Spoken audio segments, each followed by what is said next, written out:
Policy and Practice Alignment, a conversation on bridging vision and reality.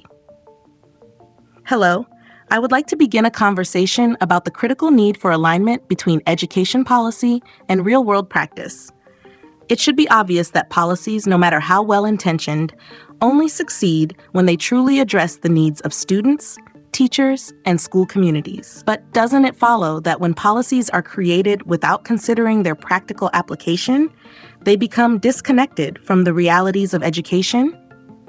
I have observed that many education policies are designed at the administrative or governmental level without direct input from those who implement them, teachers, school leaders, and students. Can you imagine how much more effective reform would be if policies were shaped with educators rather than simply handed down to them? Wouldn't it be more powerful if policymakers spent time in classrooms, understanding how students learn, how teachers work, and what schools actually need before drafting reforms? Doesn't it follow that misalignment between policy and practice often leads to frustration, inefficiency, and resistance? When policies fail to reflect classroom realities, they become difficult to implement, leading to unnecessary burdens on teachers and administrators.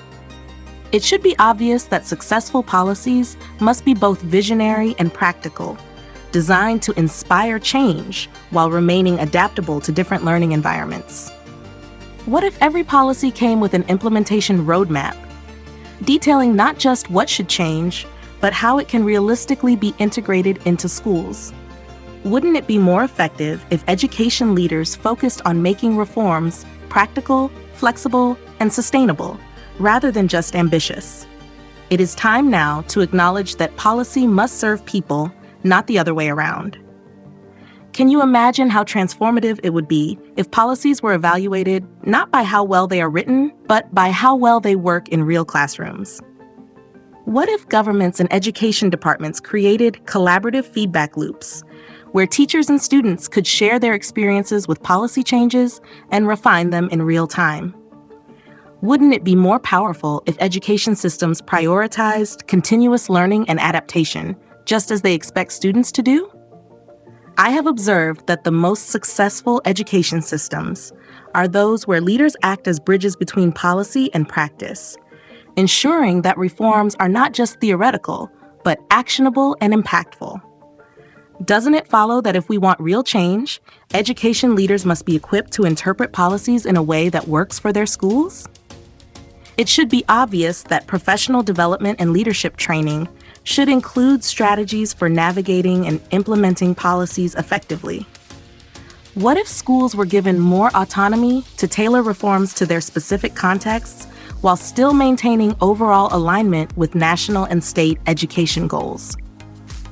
Wouldn't it be more effective if policies encouraged innovation and flexibility rather than rigid compliance? It should be obvious that education reform is only as strong as its implementation. Can you imagine how much stronger and more resilient education systems would be if policies were developed through collaboration, tested through pilot programs, and refined through real-world feedback? What if teachers were seen as policy partners rather than just policy enforcers? Wouldn't it be revolutionary if education reforms were designed with a deep understanding of classroom realities, ensuring that every change truly benefits students, teachers, and the learning process? The future of education reform depends on bridging the gap between policy and practice. It is time now to create a culture where policy is informed by practice and practice is supported by policy. Doesn't it follow that if we truly want education to evolve, we must ensure that leaders, educators, and policymakers work together to align vision with reality?